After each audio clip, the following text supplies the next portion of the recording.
All right, good evening, everybody. Welcome to Education of a Weaponized Man podcast. Greg LaBeouf here with you. Dustin Doderay joined me tonight. Tonight, the disillusionment of self-defense.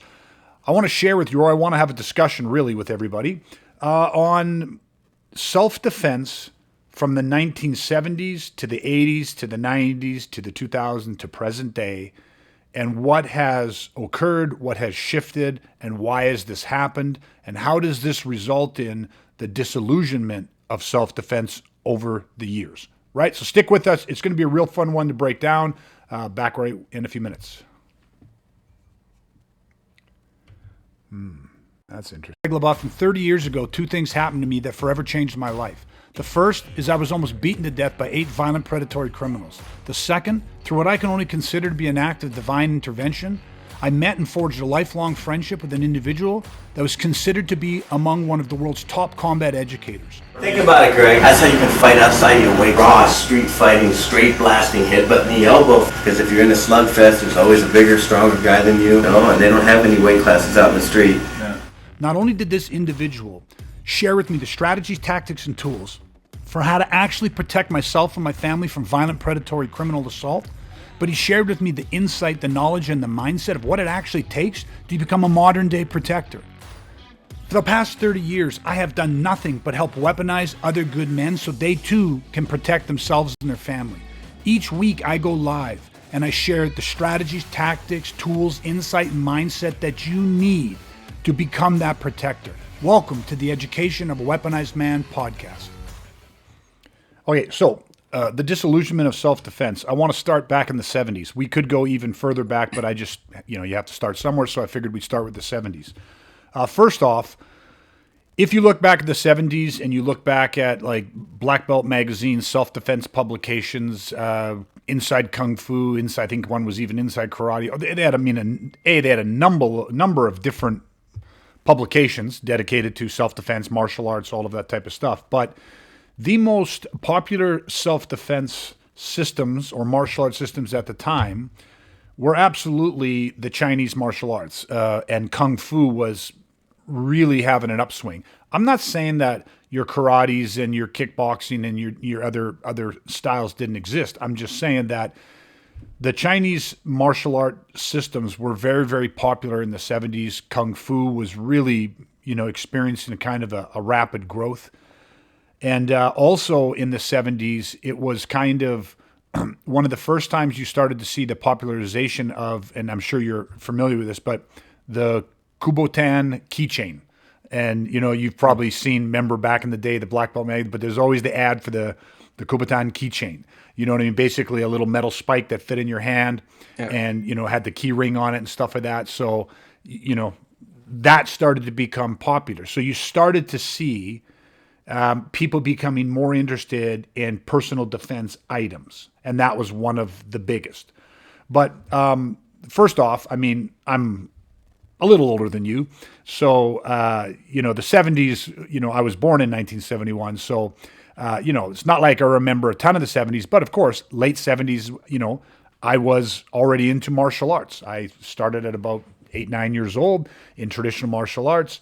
And so, I was very aware of one person in particular by the name of Bruce Lee, right? So, here's what I really want to get. I don't want to just do this informationally, like what was the most popular self-defense in the 70s? The question is, why was Kung Fu and Chinese martial arts, why was that the most popular in the 70s? And go ahead, take a guess. Well, I was just going to say, correct me if I'm wrong, but I'm going to say Hollywood. I'm going to say it was what were people exposed to? What were the movies about? What were the TV shows about? Yeah. You know what I mean? Magazines and stuff to a point as well, but largely Hollywood, right? Well, and that trend obviously continued. Exactly. And if you look at it, Bruce Lee was a massive influence. And it wasn't just even Hollywood movies, because it wasn't like Bruce Lee was showcasing martial arts in massive Hollywood movies, although Enter the Dragon became one of his bigger kind of, US kind of hits, so to speak.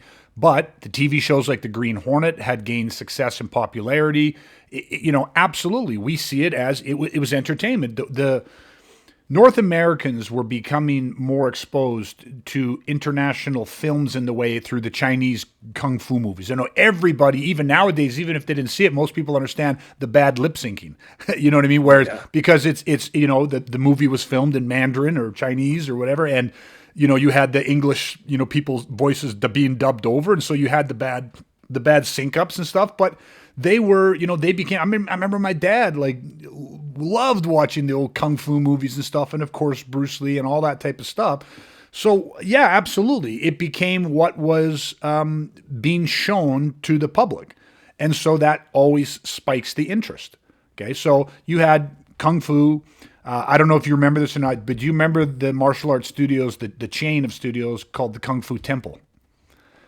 And they had they had a very distinctive coloring, very distinctive brand logoing, the old Kung Fu Temple and stuff. And they were very popular back in the 70s, and they were around into the 80s, and hell, they might even been around into the 90s. But they were a very popular training facility or martial arts school franchise. And we could have a whole thing. I remember some of the ways that they conducted. It was just a very interesting thing. But anyway, so the 70s was your Kung Fu Chinese martial arts.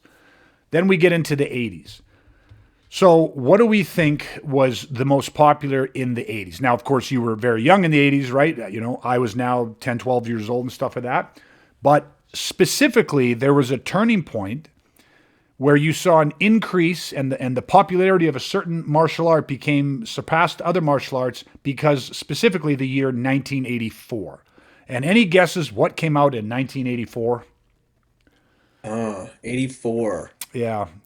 That changes it a little bit. If I had Because when you said 80s, yeah. Yeah. Because like you said, I'm a little bit younger than you, not as much as I'd like to be. But that's a good one. Yeah, I would have said for 80s, I would have said Karate Kid and then therefore Karate, but I don't think it came out in 84. I think it was later 80s. No, 1984 was the first Karate Kid. 100% bingo. Yeah, okay. My hint was going to be a bonsai tree, but you know what I mean. You got it. So 1984, the first Karate Kid hit, and of course, what happens is there's a massive spike in karate enrollment and karate studios. But, at the same time, though, you also had Taekwondo take on a fairly significant, gaining of popularity. Kickboxing, also American-style kickboxing, not Thai fighting, but American-style kickboxing also started to become fairly popular. I mean, it wasn't wildly popular like boxing was, obviously, but it started to also gain some traction. But absolutely, karate became one of the most popular self-defense systems. Now, something else that's interesting about what happened in the 80s, because this makes sense. We already talked about it. Why? Well, now this is, again, the influence of Hollywood, the influence of entertainment. Okay? Mm-hmm. So to sell movies, to sell magazines, to just entertainment, so people, what they see is what they go, oh man, this is amazing. The other thing, though, is that traditional martial arts, because they started growing in popularity and there were so many more, practitioners and schools, they started to actually move away from traditional trainings, meaning that they used to kind of believe when you did martial arts, you trained more just in the traditional manner in the gyms. You did your katas, you did your thing, but it was very traditional based. But in the 80s, with this popularity, this growth, and of course, Karate Kid, they started to actually organize more tournaments. So I'm not saying they didn't have tournaments before the 80s, but those tournaments started to become very popular. And so all of a sudden, schools started to move away from traditional training methodologies and started to progress more into the sports side of it. And I find this interesting because all of a sudden you have this shift. And again, what was in the Karate Kid? What was the big climactic ending of the All Valley tournament? Yeah. I mean, it's just the All Valley champion and what that meant and all that stuff. So, and of course, the second you got more people doing it, more businesses, it's a way to promote and network. You're going to have these big events and you're going to start doing tournaments. But, when you start doing tournaments, something even within the realm of traditional arts was lost to a degree because you start putting in and start training for the rules of the tournament you're going to, whether it's point fighting or full contact or whatever it is, the equipment you can and can't use. How do we get, we have 200 participants enrolled. How do we get everybody, doing their round robin, guaranteed at least 2 fights in a day. Then you got maybe 3 or 4 to get to the finals. How do you move everybody through in an 8-hour rental of a gymnasium? Like, the rules start to affect the structure of how you spar, how you compete, all of that stuff. Well, it all has an impact because everybody's still going, well, we're here learning karate or taekwondo or whatever you're doing for self-defense. But as a byproduct, we're doing this fun sport thing, which is honing our combat skills, which it really is altering things, right? So anyways, just an interesting time in the 80s. So then let's move to the 90s. And Karate Kid, first Karate Kid, 1984, first UFC, 1993. So what was the big shift in the most popular self-defense in the 90s? Well, Brazilian Jiu-Jitsu. But we'd have to say that Brazilian Jiu-Jitsu in 1993 when it was showcased on the UFC, that's not obviously when Brazilian Jiu-Jitsu was invented. That is just when it became more popularized. But I would argue that it didn't become popular in 1993.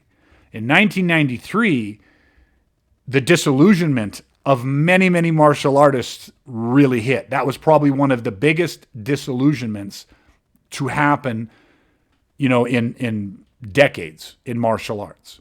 Because you had so many people in the 70s and 80s training in traditional arts who then now started to compete in tournaments and all this kind of stuff. And all of a sudden, here's this UFC, this tournament-style competition where, you're inviting all these people from all these different styles, and the question's always been asked, what is the greatest style ever?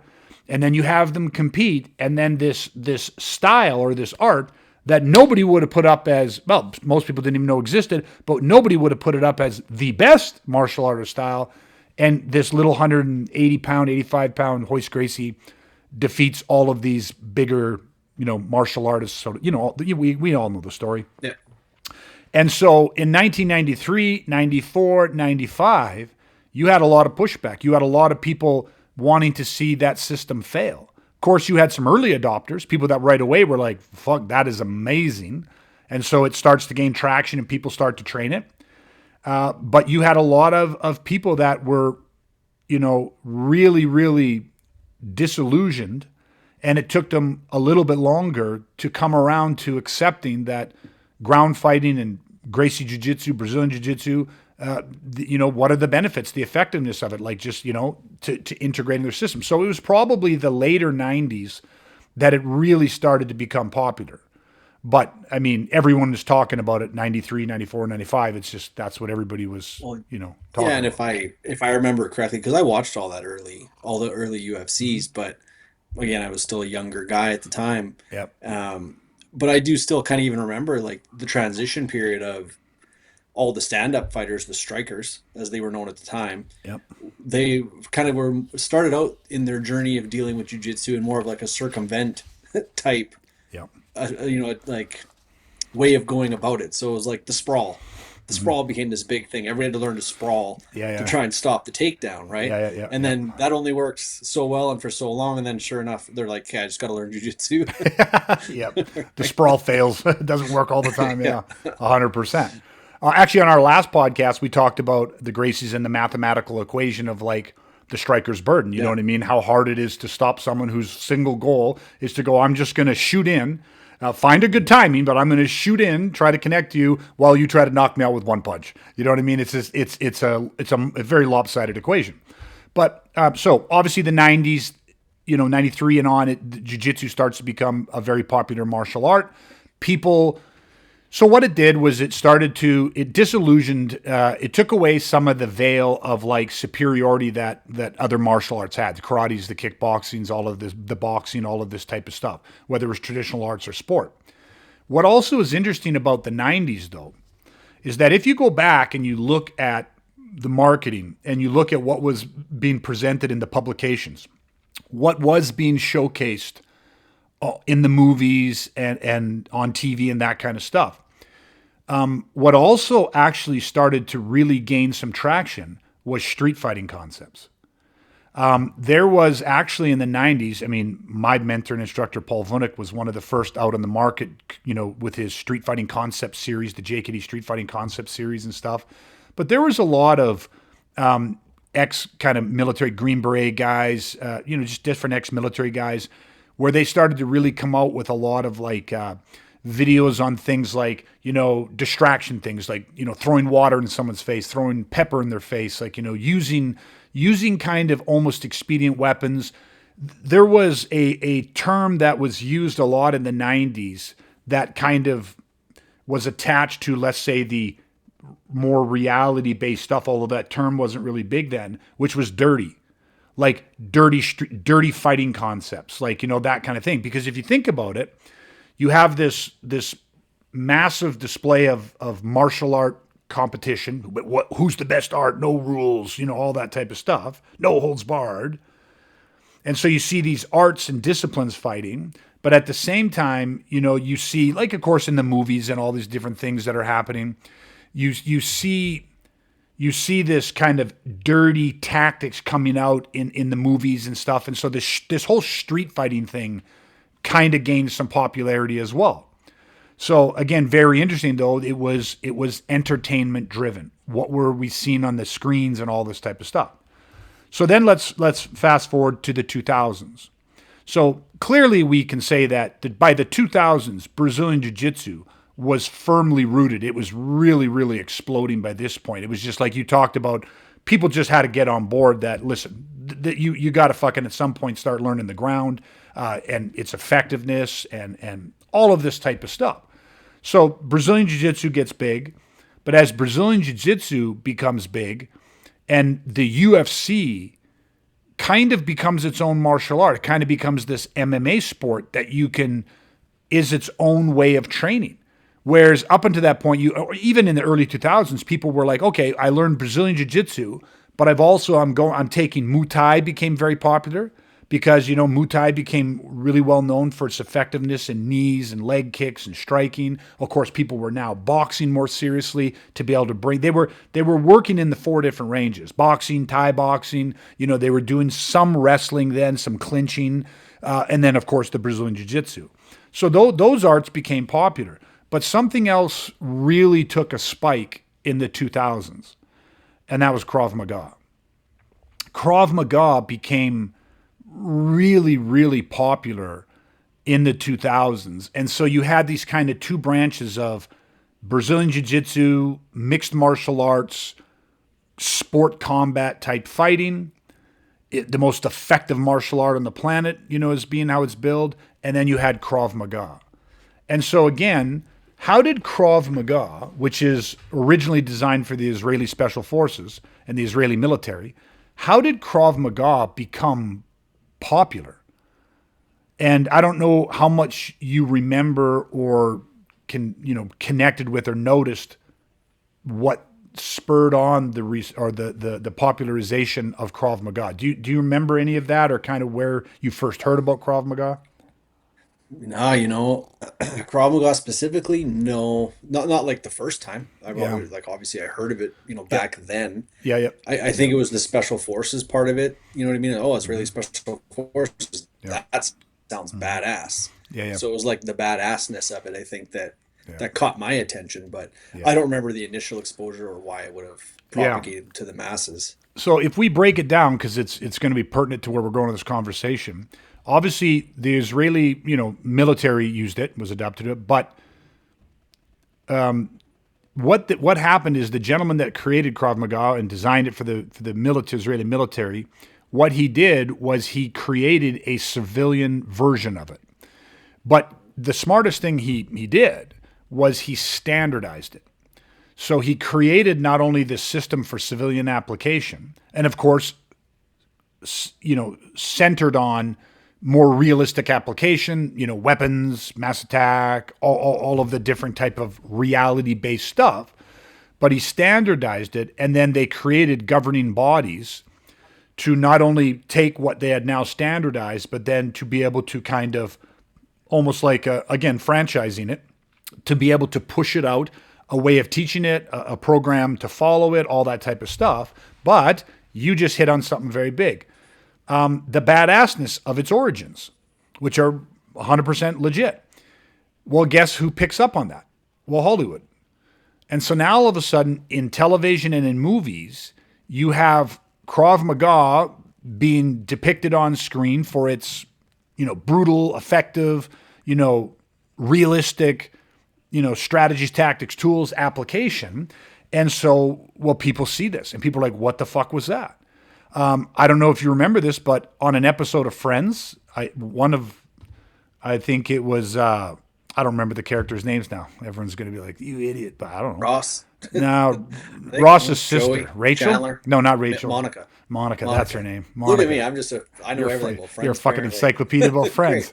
And now Okay. I've been outed. Yeah, exactly. Yeah. Either you're super into it or I'm playing dumb, one of the two. But Monica has a boyfriend who actually is what's his name that does that produces the Mandalorian series, directs all Jon Favreau. Okay, Yeah. he plays the boyfriend in it. He's a super wicked, funny guy. He plays the boyfriend in it. And he tells Monica on one of these episodes, see, I remember the episodes, but she thinks he's going to propose to her. And what he's asking and telling her, say, I want you to be by my side because I'm going to be a professional cage fighter. And I'm going to use a mixture of JKD street fighting tactics, Krav Maga, and Brazilian Jiu-Jitsu. My simple point with that stupid thing where I couldn't remember his name was the idea that here it is on Friends. Everyone knows how wildly popular that show was. But what do you have? Well, JKD street fighting, which is a reference to what I said became popular in the 90s, like Vunik led, JKD street fighting concepts. Krav Maga, which is Israeli, and I think he even said, which is Krav Maga, an Israeli special forces self-defense thing, like he qualifies it, and then Brazilian Jiu-Jitsu, like one of the most effective, whatever. And so, well, yes, if that's happening, if that's coming up on an episode of Friends, you're seeing it in movies, you're seeing it in magazines. It's just becoming widely popular. So everything blows up based off that. Okay, so now we move to really if we go to today, because I want to kind of wrap this and get to the main point of the podcast. If we go to 2025, so that was the 2000s. If we fast forward now to 2025, what is the most popular form of self-defense? And what's interesting, and I want to hear what you think it is, what's interesting is that we still are now on this arc of where clearly Brazilian Jiu-Jitsu is the fastest growing martial art on the planet. I mean, it is just in 1993, it started, and man, it has just become an inferno since then. However, the UFC didn't just, in my opinion, popularized Brazilian Jiu-Jitsu. It really did lend legitimacy and popularize Thai boxing to a degree. I think it's hurt the sport of boxing because boxing is nowhere near as popular, but it got a lot of people training in boxing and Thai boxing. What has happened in the most recent years is Olympic-style wrestling. Like freestyle wrestling has become that people it's undeniable, the conditioning of these athletes and the athleticism and the effectiveness of that in the mix. So it has really served to popularize not just Brazilian Jiu-Jitsu. So you have these martial arts and combat sports where, they have become they're part of the culture. They're part of the landscape. They're not going anywhere, nor should they. But what also is happening in 2025, Krav Maga is still very popular because it's still featured in a lot of movies and TV and, Filipino martial arts, modern arnis, Kali, is filmed in a lot of different, you'll see it in John Wick movies and all kinds of different movies. So that has grown in popularity. But one of the things that's interesting right now is there is a massive a kind of, I guess, surge in the popularity of tools like personal self-defense items, pepper spray, tactical pens, tactical lights, firearms, which isn't but hardware, like firearms, just personal alarms, stun guns. I mean, not that you can have them in Canada really, but all of these different personal defense items, home security items, anti-theft items for cars, vehicles, all that kind of stuff. there's been a big swell in popularity of these things. And so what I'm interested in and why I wanted to go through this is, I'm going to use an analogy, even though you're the analogy guy, is if we look at what's changed in sports, and let's just use hockey because I'm more familiar with that sport than any other sport. What's the difference between hockey that was played in the 1980s and hockey that's being played today in 2025? And I mean, if you look at it, back then in 1980s, it was a high-paced, high-scoring game where defensive play was like an option, but very few really kind of did that. They had heavier sticks. They had fewer rules.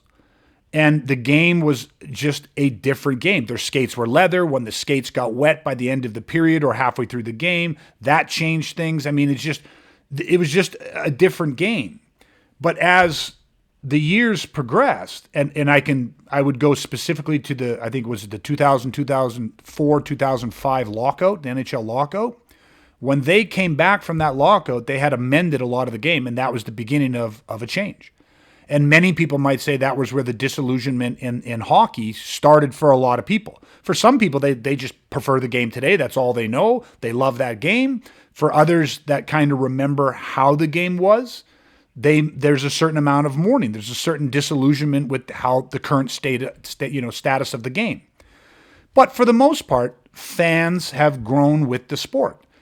Now, just again to make this simple, what changed it? What happened in the 2004-2005 lockout? Why the changes? And really, the changes came about to package and produce a product that was more entertaining to the fans. Do you know what I mean? Like, that's what it was. So more rules, lighter composite sticks, advanced equipment in goaltending. I mean, the different change in the rules of two-line passes, all these different things. They wanted to produce a game with less downtime that was faster paced, more action packed, although they took out and have reduced fighting in the sport, like just all of these different things. But at the end of the day, it's to produce a more entertaining product for the fans, to get more viewership, more sponsors, but you know what I mean? Like, so you could sit there and say, well, did they do it to improve the game? Or did they do it to improve the entertainment of the game? And maybe for some people those are one and the same, and maybe for people they're not. My point is this: fans have changed with the game. The game has been changed for the end product, just with viewing in mind, not for the people that play the game, not for the people that truly love the game. I mean, I'm sure they hope that the people that love the game would continue to love the game, which most of them do. But you get what I mean. Produce a better package. Yeah, it's at the end of the day, they're there to make money. Yes. People making the decisions, they want to make money. There it is. Do you know what I mean? Like, I don't think anybody can argue that. Nope. And that benefits the players because more money being made, players make more percentage of the profit, all that type of stuff. So if we come back to the how does this tie into education of a weaponized man? Without a doubt, both me, you, and everybody else that would ever listen or watch this, we have been influenced by the paradigms of the eras that we grew up in. You know, your dad throwing on a Bruce Lee movie or a Chuck Norris movie, the Octagon, whatever it is, man. These things influence our perception and beliefs as to what is real, what is good, fun, all of these types of things. And so it's interesting that when I talk about the disillusionment of self-defense, is one of the things that human beings will push back against, really push back against and fight, is disillusionment of a belief. And this is where in 1993, when the UFC showcased, there was people that watching that skinny little Brazilian choke everybody out and dominate every martial art and like fundamentally cracked what we believe to be true about combat sports and about what is truly a superior fighting thing, like what's going to work in a fight. And that is real hard. That's where you had that pushback of people just going, I don't want to fucking do ground fighting. ground fighting's gay and I don't want to lie around the ground and geese and pathetic and all this type of shit. And for years, it put people off of learning this, what is obviously a tremendously powerful and amazing art. But people just, it broke people. So my question is kind of this though. Krav Maga was a good thing.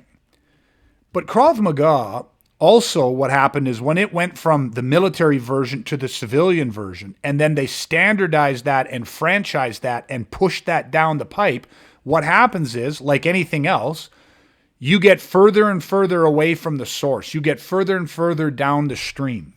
The reality is, whether it's Krav Maga or Jeet Kune Do or Brazilian Jiu-Jitsu or whatever, like just military training, like firearms training, tactics, shoot and move drills, anything that you're doing that's combative, anything you're doing that requires attributes and tactics and strategies and all that type of stuff, it takes time.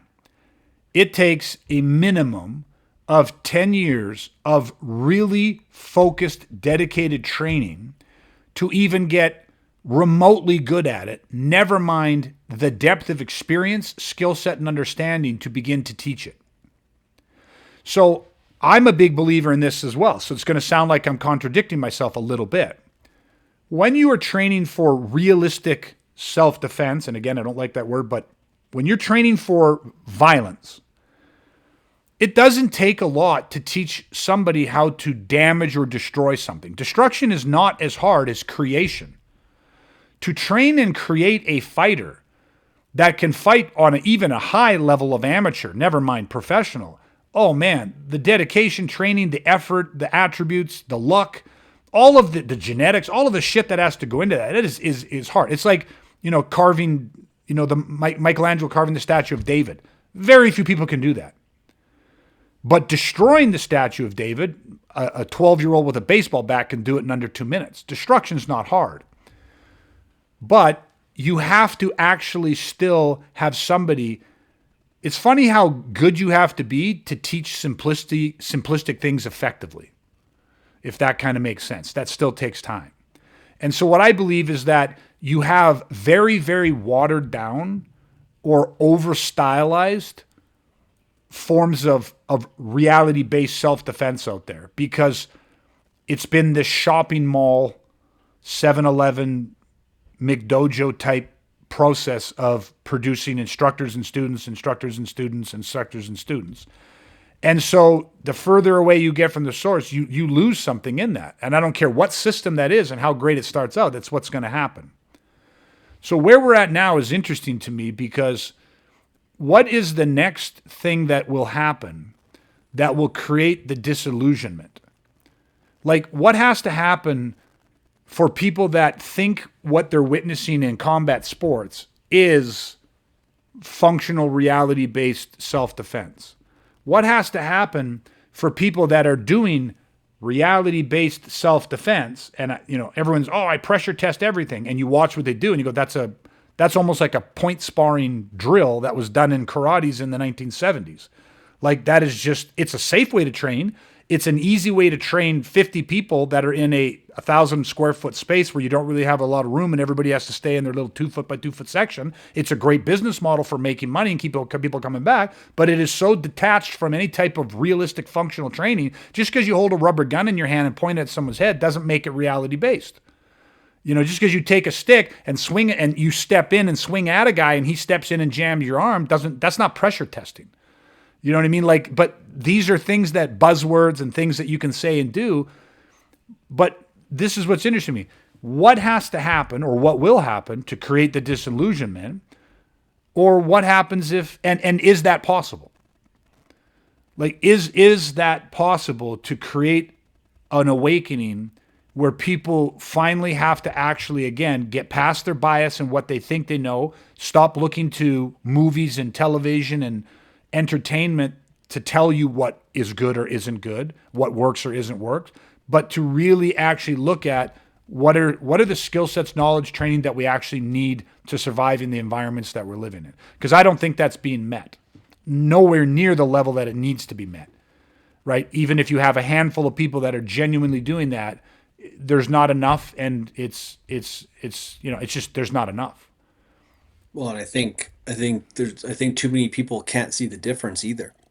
Like even if you have 10 people, whatever it is, doing it the right way or as close to the right way, I will say by our definition, Yeah, yeah, yeah. can anyone even see the difference? Like how much re-education has to happen? I think a lot. And I think that's Yeah. part of the problem is people might even see one thing and think, yeah, this is exactly. People might sit and listen to us talk every week and be like, Yeah. this is it. This is what I need. This is what I've been looking for. But they don't live here. And they're like, "Oh, okay, but I don't want to go there to do it. Oh, I don't want to train online or whatever it is. What's in my town? Oh, okay, that's the same thing." Yeah. And it's like, no, it's not. But do they even realize? Do you know what I mean? Like, Yeah. so I think that's a big part of the problem. Yeah. Well, I just want to address this because you said that. One of the questions I get very, very often is there anything like this? I don't live in Edmonton. Is there anything else like this? Is there anything out in the East Coast? Is there anything here? Is there anything there? Where can I go to do something like this? And I'm not saying, listen, there's two things I want to address. One is we're using the term right way. I'm not saying that what we do is the right way and everything else is the wrong way. That actually goes against my entire belief and point. What we do is not the right way. What we do is the only way. And I say that meaning this. What I like and what I dislike doesn't fucking matter. I was actually very good at kickboxing. I had a great lead leg roundhouse. My lead leg was very good. I mean, I was very modeled after, like Bill Wallace and guys like that. I had a really dominant lead leg and kicking ability. But then when I met Paul and he starts talking about what actually happens in combat, he wasn't teaching me a better way. Well, he wasn't teaching me a right way. He was just showing me that violence in combat doesn't give a fuck if you're good at kicking. Like, so if you can pull that kick off, then fucking do it. But in violence, the chances of you pulling that off are just so remote that it doesn't even make sense for you to keep training that. Do you get what I mean? Like and dislike has nothing to do with it. So I'm not saying what we do is the right way. I'm not saying what we do. I'm saying it's the only way. And I don't mean that like we hold all the knowledge. I'm saying you have to follow certain immutable concepts. It's the only way to be successful. So you can have guys that are teaching, he's teaching out of a karate studio, or he's teaching out of a kung fu studio, and he's actually connected to the only way. He's teaching based off immutable principles. Then he is teaching the only way. That is the right way. Does that make sense? It's not what most people think, where the one thing I've never done and the one thing that I absolutely hate is I hate when people fly the flag of their brand. Like, the BJJ. Like, I'm BJJ. They identify as an art. Violence doesn't give a fuck about your art. Just like violence doesn't give a fuck if you're Russian, if you're Canadian, if you're American, if you're from Switzerland, if you're an Aussie. Violence doesn't give a fuck. It's going to take your life, or it's going to do whatever it does. You don't need to have loyalty to any type of brand. Like, you shouldn't have loyalty to any type of system, because all that can bring to you at the end of the day is limitations. I mean, Bruce Lee talked about this shit. If you put water in a teapot, it becomes the teapot. If you put water in a box, it becomes the box. Like, it takes the form of whatever you put it into. And this is where one of the big revelations, I should say, that mixed martial arts or the UFC brought about was people being like, you got to fight in all four ranges of combat. Well, that also has limitations. It's a truth to it. There are kicking, punching, close quarter, and ground fighting ranges, but there are actually other ranges. There is Largomano range, Carenza range, projectile range. There's other ranges. There are other strategies, other tactics that are outside of just kicking, punching, trapping, and ground fighting, empty hands. Matter of fact, when you talk about weapon systems, there's only one weapon system, and that's natural, designed, and expedient. And people say that's three things. It's one thing. A guy who has his hands, that's a weapon. And all of a sudden there's a knife in his hand. What's a weapon? It's still all a weapon. Or he has a stick in his hand, or a broken bottle in his hand, or a box cutter in his hand. It's natural, designed, or expedient, but it's all a weapon. It's one thing. That's just an immutable concept. Does that kind of make sense? But we're always trying to categorize things and differentiate. No, there's empty-handed combat. So you can have empty-handed styles like boxing. Boxing never puts a designed or expedient weapon in their hand. It's always a natural tool. whether they cover it with a glove, a 12-ounce boxing glove, or an 8-ounce MMA glove, or they wrap their hands and go bare knuckle. It's still a natural tool. Then you have some arts that only ever use a knife or a stick, so they're using a designed tool. Whatever. Or, then you got some arts that the only weapon they use is, you grab a handful of dirt and throw it in his face, or chuck your water or tea in his face, or whatever. Expedient weapons. I don't want to get too far off point with this, but the concept that, like, I don't know, again, like, it's just this thing where there's just immutable concepts. You have to base off the immutable, get rid of like or dislike. So just to make sure we pull back, how does that awakening happen? Do you think that there is something else that is coming, or that will eventually come, that will lead to another disillusionment within the self-defense industry?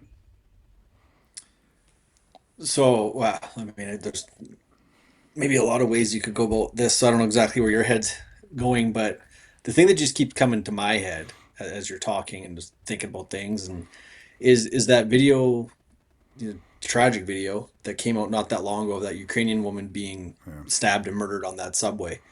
And you look at that video, and the thought to me is like, well, what's the next thing to come that just gets people to, like, awaken, essentially? And to me, it's videos like that. I mean, how many of those do you have to watch to realize there was no martial art in that scenario that was going to help her, in the sense that so many martial arts self-defense videos nowadays are all technique driven. So people would look at that video and then debate what technique she should have, could have, would have used to save herself. And it's like, it wasn't a technique. Do you know what I mean? It was all strategy based. It was preliminary analysis. It was, putting yourself in less vulnerable positions, yada, yada, yada. It's not the point right now, but I think you see enough of that as that becomes to happen more and more and more, because it's happening. It's just not all caught on camera. It's not all in the media. It's like, I feel like that's got to, at some point, I would hope that there's going to be a breaking point for the common person to be like, okay, we got to do something different. And that may be potentially what leads to a shift. But at the same time, like my other comment, will people really realize the difference between solutions? I don't know. Yeah. Well, that's a great segue to my opinion on it.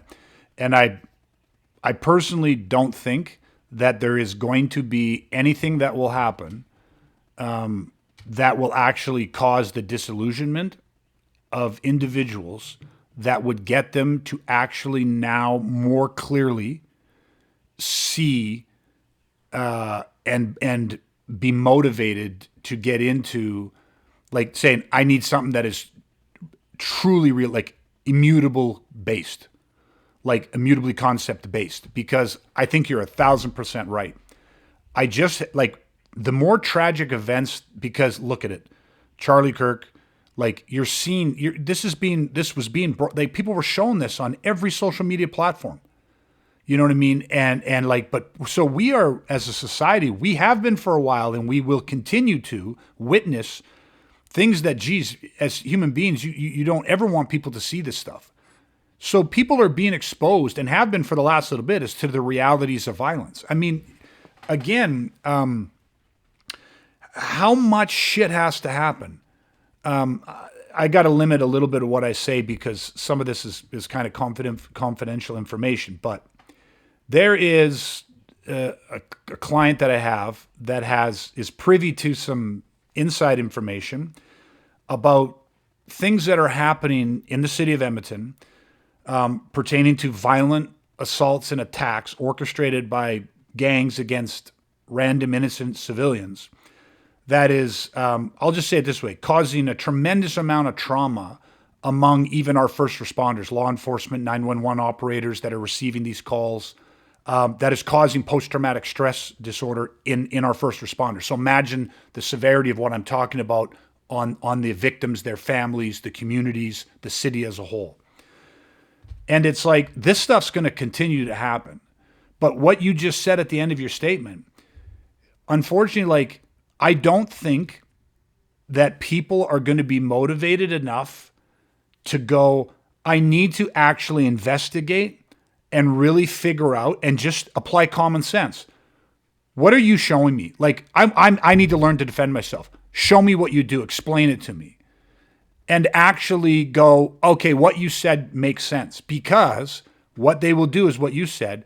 They're being sold and shown, entertainment-wise, Instagram, TikTok, everything else, they're being shown technique-driven shit. Reality-based self-defense. What do you do? Can you survive a baseball attack? When he swings like this, you take your, if you can't, move back or move in and you clinch up here, double baseball choke, take the disarm to this, strike to the throat. Hard things hit soft things. And you know, like it's just technique, because this is how people are trying to showcase their business. Well, I run a business and I teach people self-defense. So I'm going to get on my social media and I'm going to teach self-defense techniques. I'm on social media. I'm not saying I'm innocent of all this, but what I post on social media is I don't do technique videos. I don't do, what do you do if somebody is trying to choke you? I'm not saying I've never done it. I have showed at times on videos, okay, how do you escape a mount? If somebody's choking you, you know, you show women a technique, how to do, a single arm trap bridge and roll escape. You know what I mean? How to do, whatever it is, a certain escape technique, right? But for me, I'm always very aware when I post something that is technique based. I hate it. It's very difficult to not do it at all because yes, there's techniques in what you do. But what I'm posting is I'm sharing oftentimes a lot of fucking talking where I'm breaking down strategies and tactics, where I'm trying to educate people to go, listen, the only way we can make a shift is if you actually listen to what I'm saying. Not just watch what we're doing, but listen to the why behind it. Because this is the whole essence of the Education of a Weaponized Man podcast, is to try to get people to understand that, listen, you have to change the programming in your brain. The mind has to precede the body. Techniques will not help you survive. They're a small part of it for sure, and an important part. But you have to change your perceptions. You have to get past like and dislike. You have to start understanding the realities of violence. You have to start understanding the psychology behind these things. Like, you have to study criminality. There is so much more that are intangibles that people have to actually wake up to. And if they could experience it, if I could let them see through my perception, and my perception was given to me. Paul changed my perception. In combat, they call it seeing the elephant. I was like so many of the people where you're a blind guy, 5 blind guys, each on a different part of an elephant, and then they're asked to describe the elephant. You know, they've never seen an elephant before. So one's touching the giant leg, one's touching the tusk, one's touching the long trunk, one's just touching the side of the body, which feels like a fucking giant brick wall. You're getting 5 guys giving 5 different descriptions. None of them actually is a complete description of an elephant. And then all of a sudden, you snap your fingers, all 5 guys can see, and they see the elephant for what it is. That's violence, isn't it? The training process is not technique-based. The training process is so much intangibles, which is why it takes a process of person-to-person transmission. This is why we do all our training privately. It is a far less effective business model to teach the way that I've been teaching for 30 years. Because you're teaching, for the most part, you're teaching one-to-one, or one to very, very few small groups of people and only at a certain spot, only at a certain time of their evolution. Otherwise, it's one-on-one. It's not one-to-many. Well, business-wise, one-to-many is way fucking smarter. So I just thought it's such this interesting thing that over the years, the decades, the 70s, the 80s, the 90s, 2000, all of the transitions, the disillusionment, the new revelations, the new exciting thing, what draws people like moths to a flame, has been driven by media, has been driven by the entertainment package of what is presented to people. And I'm not saying that's all bad. UFC revolutionized martial arts, brought us Brazilian Jiu-Jitsu. All kinds of amazing things have happened over the decades because of entertainment. It's not bad. Krav Maga was amazing in the beginning. Like it was great that got popularized. But like anything else, it is often only a partial truth that is ever being presented. In a movie, even when they have a consultant on set who is a Krav Maga expert or a Brazilian Jiu-Jitsu expert, I think this is a funny story. Most people have probably seen this on the internet. The director of The Hangover, right? And he is filming the scene where the three guys walk back into the penthouse and Mike Tyson's playing on the piano because he came looking for who took his tagger. And he's playing on the piano, and then he hits the Phil Collins song, and he's doo-doo-doo-doo, and the drum solo hits, and then he knocks out Alan, just fucking punches him in the face. And Mike Tyson has the story where he's telling, like, on the set, the director, who's this, I can't remember his name, but as it pertains to the story, is a smaller Jewish guy. And he is there telling Mike Tyson how to throw the punch because Mike Tyson kept throwing the punch wrong. And Mike Tyson quips out, oh, great, I'm getting boxing lessons from the Jewish, from the captain of the Jewish debate team. And it's like this funny thing where you don't have to tell Mike Tyson how to throw a punch that would knock a guy out. But for the Hollywood, it has to be skewed a bit so that it looks good on camera. They don't care about what is functional. The UFC, when it started, was also set up. And people might bitch at that or complain at that. Paul Vunik, my instructor, was in the train, like the Gracie train when they came out in the first UFC, and Hoist is in the middle, and Hickson and Elio and everybody's there. Paul Vunik was one of the guys in the train. So Paul was very, very close to the Gracie family. This is long before UFC come out. He's been training with them since the 80s. But the fighters that they put into it, the way they designed the octagon, everything about it, they handpicked certain guys with skill sets and different things to showcase the effectiveness of Brazilian Jiu-Jitsu. Hoist would have won anyhow. Like, I mean, but they didn't. They also didn't pick Hickson, who was by even Hoist saying, was a much better fighter. You know what I mean? They didn't pick the best fighter because if you look at Hickson's a scary fucking looking dude.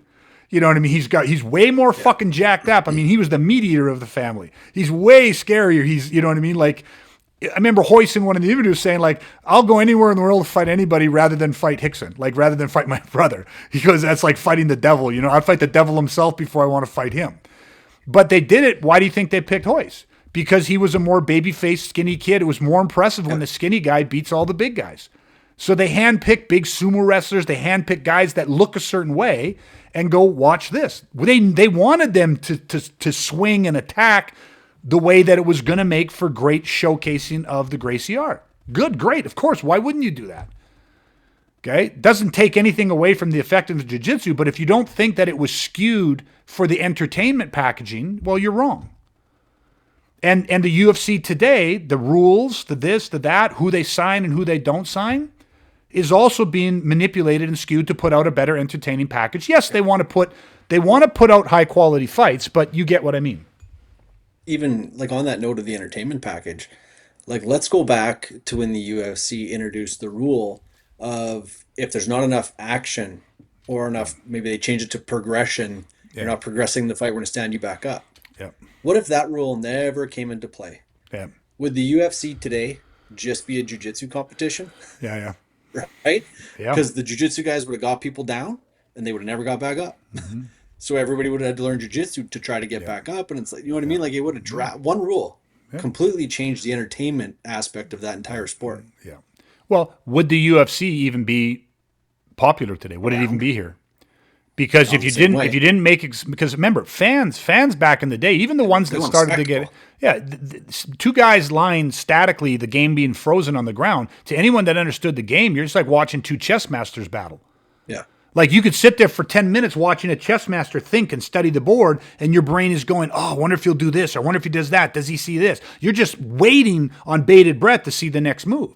But when you're there watching a fight and you're sitting there and you can barely see, from the stand, whatever, most people don't have that eye. They're just like, what the fuck is going on? Like, knock them out, do something, get the fuck, do something. So stand them back up. So it changes it.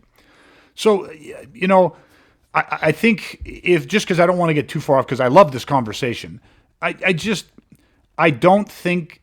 So I guess I don't think there's going to be a big enough disillusionment. Although I think there's going to be more and more violence happening in the world. It's going to continue to be broadcasted. People are scared, which I think there should be a very realistic, healthy fear in people.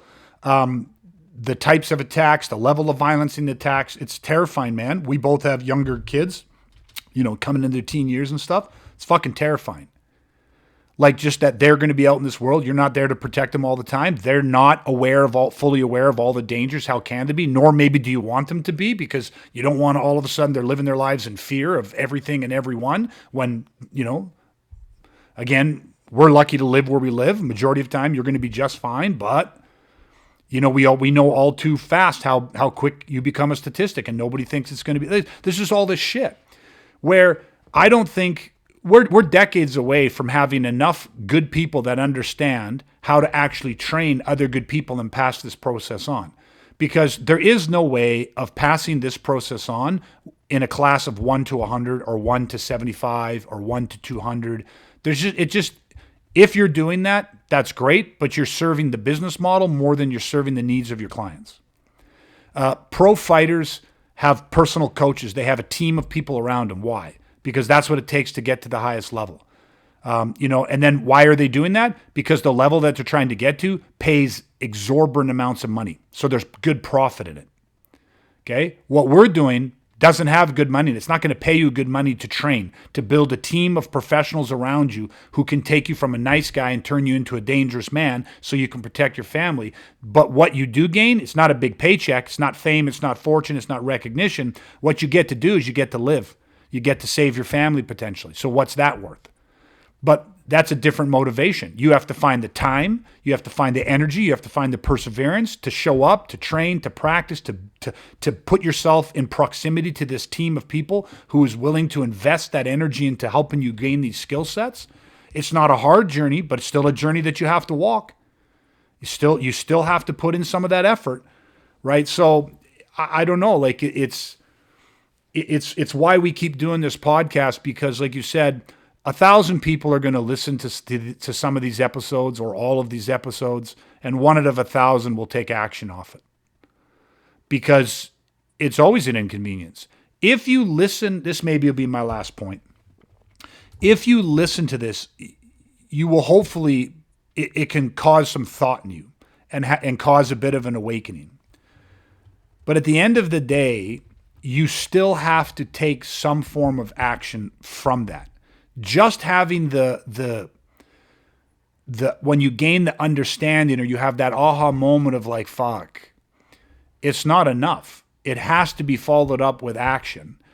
And that's always going to be a rarer person, right? And that's why our whole mission is doing all of this stuff. And I'm trying to reach the 1, not the 1,000.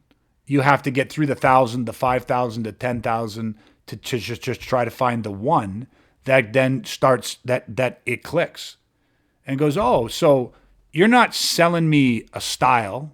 You're not trying to sell me a brand. You're not trying to, sell me the one and only secret solution. So what are you doing? And it's like, listen, I wish I could sell you the one and only, I wish I possessed the one and only secret, the one and only way, the definitive style. What I can do is help expose you to the realities of criminal violence, and then share with you the immutable principles and concepts that we have to consistently adapt, train, develop, apply, and then things change. And then you got to constantly keep your finger on the pulse and adapt. And then we change. We get older and go, fuck, I can't do this the same way anymore. Okay, we have to adapt. We have to, we have to figure out a different way to do this. We have to now change and modify. And that's why, and that process of just one-to-one and constantly adapting and growing and changing, and you create autonomous people that understand violence. Like you just autonomous protectors, like weaponized human beings. You create dangerous people because they are part of this process where they are constantly sharpening that edge of that blade. And it has nothing to do with like or dislike or loyalty to style or what works or what. If something doesn't work, if someone shows us a better way, what we did yesterday is gone. All I ever share with people is what I believe to be and know to be the best thing that I could possibly do as based on my level of understanding, knowledge, and skill sets today. And if tomorrow I grow and I change and I see something new, experience something new, somebody shows me something new that's better, then that's what I'm going to fucking do from that day forward. I don't care if you look back and go, oh, 2 years ago you said this. Well, 2 years ago I was a fucking idiot. 2 days ago I was a fucking idiot. Today I'm not. I learned something new. Like, this is the thing. I don't have a brand. I'm not disloyal. I didn't change a system or a style. I was never taught a system or a style. I was taught how to understand the realities of what's happening, the stimulus, and then here's the best way we know how at this moment, the best way for you to respond to that stimulus. If shit changes, change. Like that again, not how you build a business. You know, what do you do? Well, we do what works. What the fuck works? Well, it depends on the, you know what I mean? Like it's such an ambiguous thing. Mm-hmm. It's trippy to even try to explain to people. It's funny because I have a videotape of Paul Vunik on the first time I ever trained with Paul. And literally, it's one of the first things he said to me as he's explaining this to me. And I'm sure he saw the completely befuddled look on my face. And he just goes, I get it, man. This is a trippy thing to try to explain to somebody, man. It's such a fucking weird concept for people to get their head around. And you can't clarify it for people. You can only go so far, and then they have to start walking the path before the clarity can really be revealed. You cannot use words to explain what we're talking about, which is why every single week we try the best, but words fail. Because your words can't fully provide the clarity of what we're talking about. It has to be experienced. But you're just trying to get people a catalyst to take an action, right? Yeah, I mean, I can, except for maybe the very last part there, a lot of what you just went through, which was a really good, I think, explanation to help people understand what it is we do, especially if they haven't listened to a lot of us before, can really honestly all be summed up. Just read the title of the podcast. Yeah. 6 words. The education of a weaponized man. It doesn't say the education of a Krav Maga killer, the education of an MMA badass. Like, it's the education of a weaponized man. Why weaponized? That's not an accident. You didn't pick that word because it sounded cool. Yeah. You picked the word because that word had to represent everything you just went through and said. Yeah, 100%. You'll change it tomorrow. Yeah. What we do, the way we do it, could all change tomorrow if that's what violence demands. Yeah. And same with like the education. It's the education of, not the skill set stuff. Yeah. We don't talk tools. We don't talk techniques. I mean, at times little bits, sure, but only on the premise of strategy and tactics first. Yeah, 100%. So again, it's just a title to some people. But when you really unpack the title, it's like, that's everything we stand for. Yeah. In 6 words. 100%. Right? So yeah. And again, that's why for me, like, I don't judge anybody for running a business. I don't judge anybody for teaching what they were taught in a style and a system or whatever. Like, man, make a living, feed your family. You know, you're helping to better people. People are enjoying it. People are learning some skill sets. Are people safer when they do something? Something's better than nothing. Like, I mean, do what you want to do. The biggest thing, again, you're trying to reach people that go, I haven't found martial arts doesn't speak to me. Combat sport doesn't speak to me. I have no interest in either of those things yet. I have an interest in learning to do some sort of martial art or a combat sport. And it's like, what? They just understand that violence has jack shit to do with fighting. So they're like, well, they haven't found something that fits. I want to protect my family, and I don't know what I'm doing. I'm willing, but I don't know what I'm doing. What they want is the immutableness of just, educate me about violence. I don't understand what's happening. I don't understand how these guys operate. Now, what are the immutable concepts you're talking about? What are these principles? What are the North Stars that we have to follow, regardless of our size, strength, creed, gender, color, religious beliefs, whatever it is? Like, I don't know any of those what you're talking about. And those aren't found in style. Styles have some principles. Styles have some strategy, but those are all biased to one thing. You have to have complete freedom from any loyalty to any other thing, so that what you do is, what do you do? I weaponize. What does that mean? It means whatever the fuck I have to do. So anyways, yeah, you know, I'll just keep trying to find words that, you know, I'm never fully going to find, right? So I think we've done as much as we can, but I love this discussion. I mean, I genuinely could keep talking about this way more, because there's so much more that I remember having conversations that are flooding back in my head about Paul and Dan Inosanto and mentors, Ron Belikis, and guys that I was trained with and became friends with and stuff, talking to me about how when they were traveling around and working with SEAL teams and law enforcement, what they were doing in the 70s and what they were doing in the 80s, and trying to get, everyone was in horse stances and you just try to get people to up move. Then there was the leg kicking. There's so many cool things of the paradigms that they battled in their time of really trying to make a shift in self-defense. And I I love the conversations. It's all just kind of flooding back that I've had over the past 30 years. So I really, really enjoyed the conversation, but I think we'll wrap it now. Otherwise, I mean, I'm sure we've already lost a lot of people, but I mean, this whole podcast is to go deep. It's just, you go until we're done. So anyways, thank you, Dustin, for being a part of the conversation. I genuinely appreciate it. Thank you, everybody that was listening, that still stuck with us to the end. Appreciate you all. Hopefully, again, there's been some value you can take out of this. But other than that, please, everybody, there's a lot of great people in this world, but man, there's a lot of fucking evil people in this world. And I just, as good men with families, and we want to be the providers and protectors, it is absolutely insane to think that a confrontation with these types of men who are willing to hurt or harm you or your family in today's day and age, a confrontation with these individuals is inevitable. It's going to happen in some way, shape, or form at some point in time in your life. I just fucking firmly believe that. And so, you got to do something to prepare yourself. Okay, there's no excuses, and after's too late. It's just regret. Nothing kills a man more than regret, right? It's just real hard to have an excuse as to saying, I didn't know this would happen. I didn't think this could happen. That excuse just doesn't stand up anymore, right? You can't turn on social media and watch a man being murdered for debating kids on university campuses and think that I didn't know this could happen to me or my family. It doesn't hold water. That's denial. So you got to get out of denial, man. Got to do something. So, all right. Thank you, Dustin. Appreciate you. Thanks, everybody. Stay safe, stay weaponized. Chat again soon, everybody. Take care.